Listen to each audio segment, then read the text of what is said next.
All right. What a game. What a game, Tim. Invigorating. 7-0. 7-0. They overshadowed what we predicted a little bit there. By far. Let's wait a little bit, see if we can get some people in the stream before we go. Welcome, everybody. Welcome. Let's see. That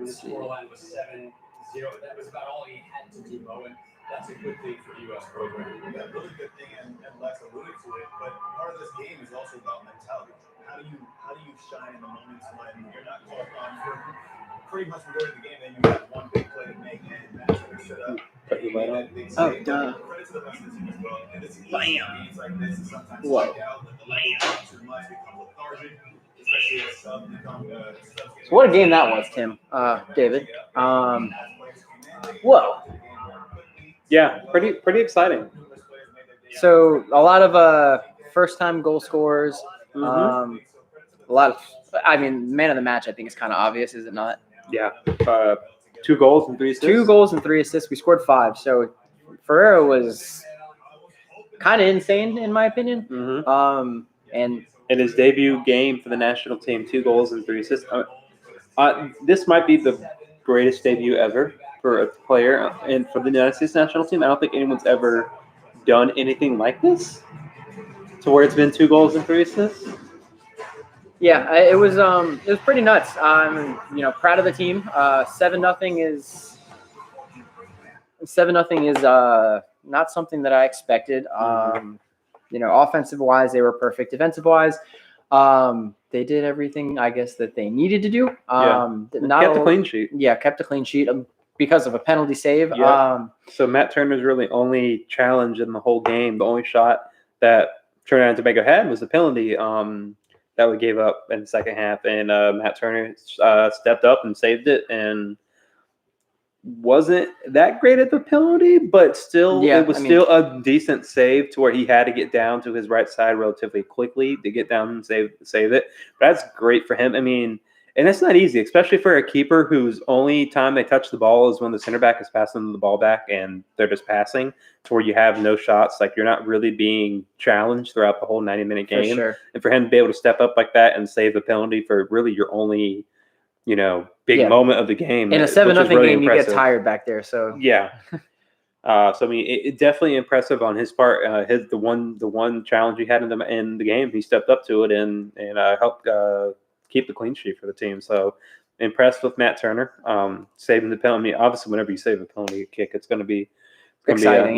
He was very excited. He was definitely he was real excited, celebrating after the save. But it's great for him because it's his debut, and for him to keep that clean sheet, I know he's really excited about that. But we'll go over the goal scorers in the second half. We had a goal in the 52nd minute. That was my guy, Miles Robinson. I know I talked about him and at halftime, and coming into the game, we had talked about him. He was on the MLS Best 11 in 2019, won an MLS Cup in 2018 with Atlanta United. He is eligible for this U23 squad. So I definitely predict him. I expect him to be on this U23 squad. Like we mentioned, it's most likely going to be a squad of majority MLS players. Maybe see a couple guys out of Europe, maybe South America, but majority of the guys are going to be playing in the MLS. And Miles Robinson is one of those guys, probably going to be starting, I would assume, because when you look at the other center backs in the MLS that are national team level, like Aaron Long, Zimmerman, they're all young. Yeah, they're much older. So Miles Robinson, I definitely expect him to be in this U23 squad, potentially starting on this team. So it's great for him to be there and get a goal. It was strange, the free kick, how they scored. It honestly looked like Trinidad and Tobago fell asleep. Aaron Long was left wide open at the back post. Like, nobody was in 5 yards of him.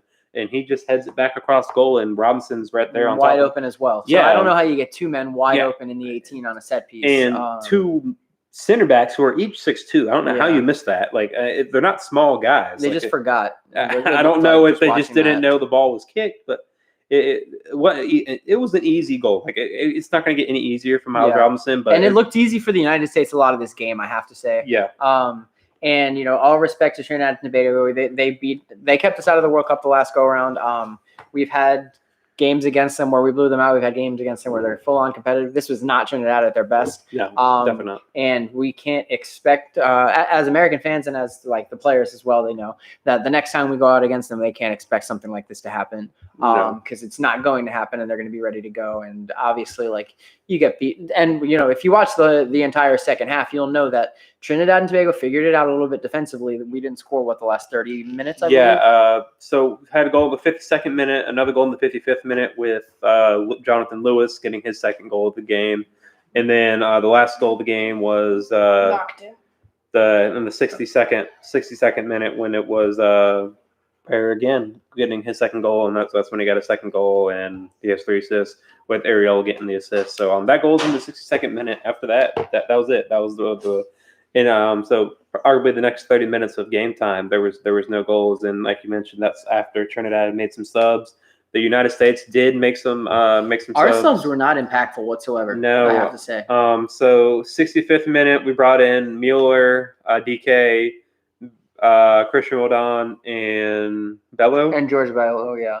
And Rodon played well. I think Rodon played well, but honestly, Mueller and DK there was really nothing going on. They had the one opportunity. They had that one opportunity, that combination where DK did a dummy and Mueller tried to get it back to him, but it took too many touches. And by the time I got back to DK, a player was able to deflect the shot. If it wouldn't have been deflected, most likely was going to be a goal into the bottom left corner. So honestly, they didn't do too much. And then the one sub we had at halftime, Piera, he was actually the guy that gave up the penalty kick. Honestly, I don't think he kicked the guy in the face, but in a play like that, whenever there's a player attacking inside the 18-yard box, you can't high kick. You can't high kick, regardless if you kick them or not. If it's anywhere close, they're going to flag it. And that's how we gave up the pin. Obviously, Matt Turner saves it, so no harm in that. Matt Turner came out and saved it. But there was a couple. It just didn't seem like the substitutes made that much of an impact, is what I guess Berhalter would have been wanting. I know he probably would have wanted DK and Mueller to go out there, and I know the players probably wanted to go out there and score also.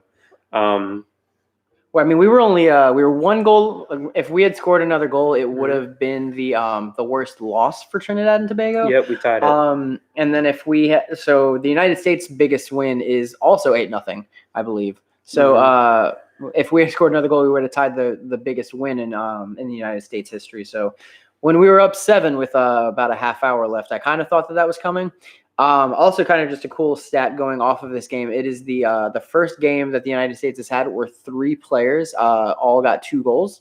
So that's a pretty cool stat. You got to score 6 to do that. So obviously, when you score 7, and also this is the first time that the United States has had 3 consecutive matches to where there's been 3 first-time goal scorers. So this obviously dates back to the December 9th game in 2020. That was in Florida when Anelke and Mueller scored, and then the game in November when we had the European guys playing when Reyna, Gioacchini, and Soto all scored. So it's 3 matches. Gioacchini is now a forgotten man, isn't he? Yeah, I haven't really been hearing much of him lately, but he's still in the 2nd division over there in France. And if he continues playing well, I don't see why he won't get called up to a bigger squad and get his chance. Also, United States national team, they tweeted out votings for the player of the match. So we had Paul Arriola, Jonathan Lewis, and then Jesus Ferreira. I think we know who we picked. Ferreira, obviously, with the 2 goals and 3 assists.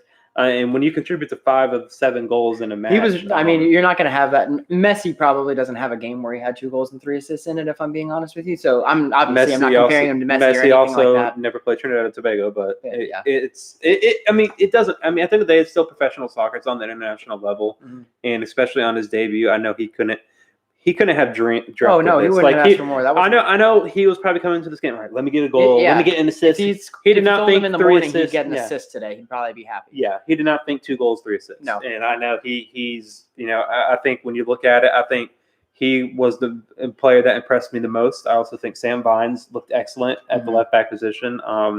Aaron Long and Miles Robinson did their job, and they didn't really get challenged too much. Like I said, the only shot was the penalty. So Matt Turner, his one save on the penalty kick was impressive. Yeah. Arriola, great going down the right side. I mean, I'm really excited for Arriola. Obviously, coming off that ACL injury, nobody really knew how he was going to look coming off an ACL because he's a pacey player. Sometimes when you get those knee injuries, you're not as pacey, you're not as quick, acceleration is what he once was. But it seems like he's back to where he was.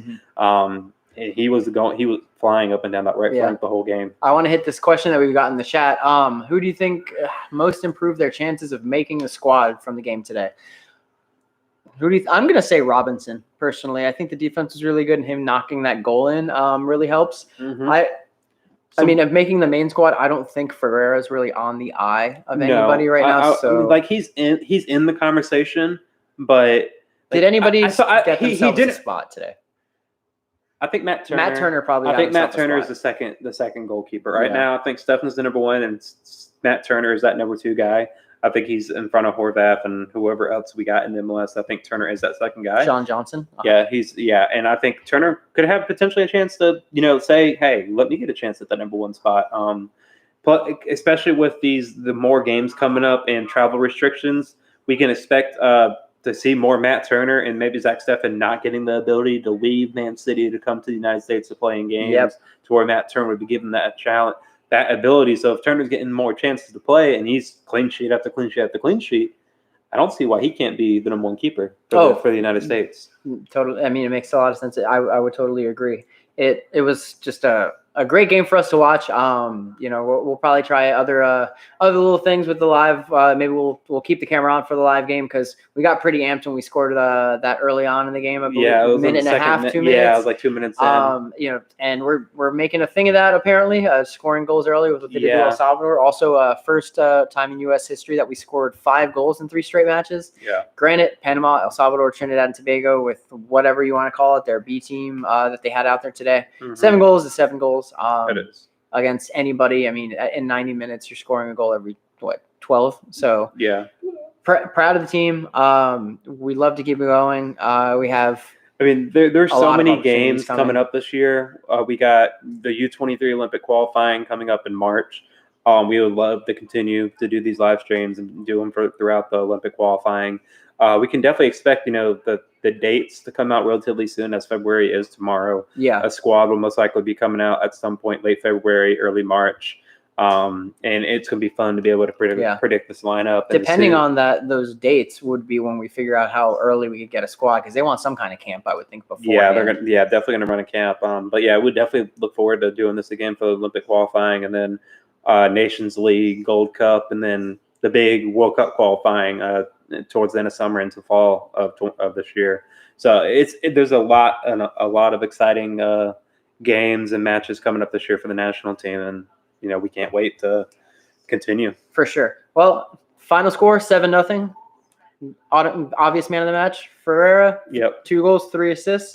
We look forward to the next match, and we'll probably be recording this week, you guys, and giving you a little more breakdown of the game and looking into what happened in Europe over the last week or so. Yeah. See you guys. See you. Bye. Bye.